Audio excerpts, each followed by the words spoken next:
அஸ்ஸலாமு அலைக்கும் ஃப்ரெண்ட்ஸ். இது சிம்பிளான சூப்பரான ஒரு பாவக்காய் பொரியல் தான். கசப்பே இல்லாமல் எப்படி செய்யுதுன்னு பார்க்கலாமா? ரொம்ப நல்லாயிருக்கும். ஒரு சின்ன 3 பாவக்காய் எடுத்திருக்கேன். குட்டி பாவக்காய் தான் எடுத்திருக்கேன். பாவக்காய் வந்து குட்டி குட்டியாக அரிஞ்சு வச்சுருக்கேன். நடுவில் இருக்க கொட்டைகள் எல்லாத்தையும் நான் எடுத்துட்டேன். கொட்டைகள் அந்த கொண்டையும் வாலும் அரிஞ்சிட்டேன். பொடியாக அரிஞ்சு வச்சுருக்கேன். இந்த மாதிரி அரிஞ்சு வச்சுருக்கேன் 3த்தையும்.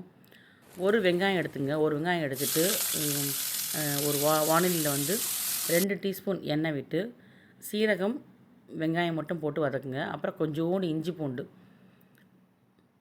3/4 டீஸ்பூன் அளவுக்கு இஞ்சி பூண்டு போட்டிருக்கேன். போட்டு நல்லா வதக்கிங்க. நல்லா பொன்முருளாகட்டும். சமையல் அட்டகாசம் இந்த யூடியூப் சேனலை இது வரைக்கும் சப்ஸ்கிரைப் பண்ணாமல் பார்த்துட்ருக்கவங்க சப்ஸ்கிரைப் பண்ணிங்க. பக்கத்தில் இருக்கிற பெல் ஐக்கான் கிளிக் பண்ணிங்க. அப்போ தான் நான் போகிற அப்டேட்ஸ்லாம் வரும் உங்களுக்கு. ஒரு சின்ன பச்சை மிளகாய் வந்து பொடியாக அரிஞ்சு போட்டிருக்கேன். கொஞ்சம் கருவேப்பிலை போட்டு வதக்கியிருக்கேன். ஒரு தக்காளியை பொடியாக அரிஞ்சு வதக்குறேன் நான். நல்லா வதக்கிக்குங்க. வதக்கிட்டே இருக்கும்போது வந்து நம்ம வந்து இந்த ஒரு 3 பத்தை சின்ன பத்தை அளவுக்கு தேங்காய் வந்து துருவி வச்சுக்கலாம். நான் வந்து மிளகாத்தூள் வந்து சக்தி மசாலா தான் சேர்க்குறேன் இந்த வாட்டி. இதில் வந்து 3/4 டீஸ்பூன் சக்தி மசாலா சேர்த்துக்குங்க. காரம் அதிகம் வேணும்னா 1/2 டீஸ்பூனாக குறைச்சிக்கங்க.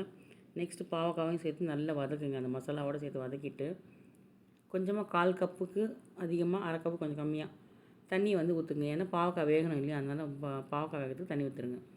மெயினாக வந்து நடுவில் கொஞ்சம் கொட்டையை எடுத்தால் தான் உங்களுக்கு கசப்பு இல்லாமல் இருக்கும். அவ்வளோதான். கொதிச்சு நல்லா வந்து சுருளை வற்றிடும். சுருளை வற்றினா தான் நம்ம இது அரைச்சி வச்சுருக்க தேங்காவை துருவி வச்சுருக்க தேங்காவை போட்டு நல்லா மிக்ஸ் பண்ணி இறக்க வேண்டியது தான்.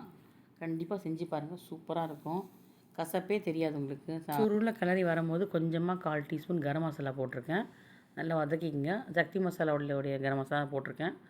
நான் கரம் மசாலா திரிக்கிறது வந்து வெறும் பட்டை லவங்கம் ஏலக்காய் மட்டும் தான். அது வந்து பிரியாணி குருமா வகைகளுக்கு போடுவேன். சூப்பராக வந்துடுச்சு. இது 2 பேருக்கு இது சரியாக இருக்கும்.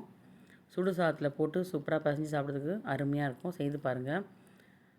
கசப்பே இருக்காது. கண்டிப்பாக செய்து பார்த்து உங்களுக்கு கருத்துக்களை தெரிவிங்க. தேங்க்யூ ஸோ மச் ஃபார் வாட்சிங். நெக்ஸ்ட் ஒரு நல்ல குறிப்பில் சந்திக்கலாம். பாய்.